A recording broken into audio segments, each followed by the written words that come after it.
What up guys, Adrian from YouMotorcycle. In today's video, I'm going to show you how to strap down a Suzuki Boulevard S40 the safe and proper way. So you'll notice kickstand is out, but it is not touching the ground. This is just a little fail safe. We've got in the wheel chock. We have the wheel chock positioned to the right size for this wheel. And we're going to do this side first because that way, if it does tip over this way, it'll land on the kickstand and not on us. You'll also notice that I am strapping around here, around the fork tubes, the down tubes. And that's not by chance. A lot of people will strap up at the handlebars, but that's going to create a lot of downwards force on your suspension. Your suspension doesn't need to be maxed out like that. It's really not a good idea for your suspension. It's not a good idea. There's no reason not to have your suspension act normally, naturally how it normally would. So we go around here. This whole area is used to taking hundreds of pounds of downward pressure, so you're not going to hurt it. We're going to get that nice and straight. Again, having done the other side first, we know it's not going to tip onto us. And we can come here and just finish evening it out. Now the other thing left to do is strap up the back. You should use 4 straps, not 2 straps. 2 straps, bad. 4 straps, good. I like to strap right through here through the swing arm. Again, I try to always strap beneath the suspension, not above it, so you're not at the mercy of your suspension buckling up and down. So we're going to go around through here.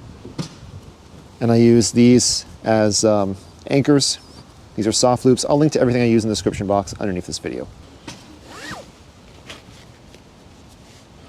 And you're going to make sure that you're totally clearing this chrome trim and not putting any pressure on it. There we go. Now the exhaust side of cruisers are always a little bit more tricky because you don't want to put any downward pressure on the exhaust. So we're going to see if we can fit a strap around here without touching the pipes. If not, we will work our way backwards. So again, feeding this through carefully because we don't want to put any pressure on the brake line right here.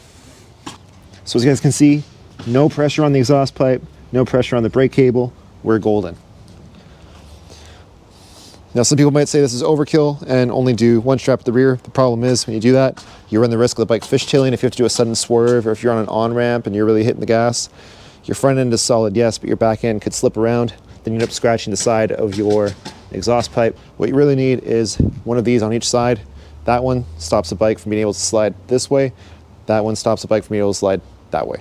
And then we really have a lot of loose ends that we got to tie up. So to do that, I just make a little roll. Just like that. We don't want to have all this slack because it could get caught in a wheel well or something and then that could pull the whole bike over. So instead, make a little roll or a little donut, reach through.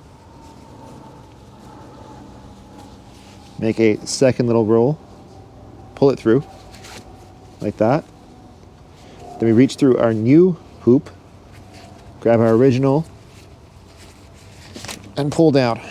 And now the weight of the strap is actually what's going to stop it from coming undone. And there you have it. So key things to remember, try and get as close to 45-degree angles as you can in terms of height. Second thing to consider, I only use endless loop ratchet straps. I don't use hook straps because hook strap, they gotta be super, super tight. And if the bike bounces awkward, it can come unstrapped versus this. There's enough play in here.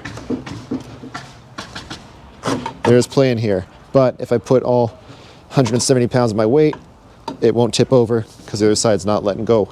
So this is a closed circle. The bike cannot escape. If you just have a hook, the bike can escape. Endless loop ratchet straps, I will link to them in the description box underneath this video. They are super cheap and for peace of mind, they are excellent. Third thing to consider, brand new straps will stretch when you use them. So if you are using new straps, go 10 minutes, tighten them down, go 20 minutes, tighten them down, go 40 minutes, tighten them down, etc. Keep multiplying by 2 until there's no more slack. Again, around the forks is an excellent point to strap to. This is some very thick metal. It's used to getting all the downward force of an emergency brake. It's built for this. You don't have to worry about penning them outwards. If anything, your handlebar is flimsy, hollow metal compared to how thick and strong these are. Do not worry about strapping here. Do not strap up here. Appreciate your motorcycle. Appreciate its suspension. Do not max it out for no reason. Strapping down here is just fine. Super easy. And one last thing to consider is you might think about putting a cover or tarp on your bike. Do not do that. There is only, as far as I know, 1 cover that is made specifically for motorcycle towing. I have reviewed it. I will link to it up here somewhere. If you guys like this video, please give it a big thumbs up. If you did find it helpful, I would appreciate it so much. If you help me grow my channel, it helps me make more content aimed at helping motorcyclists. Thank you guys so much for watching and for your time. Ride safe. tow safely, enjoy. Peace.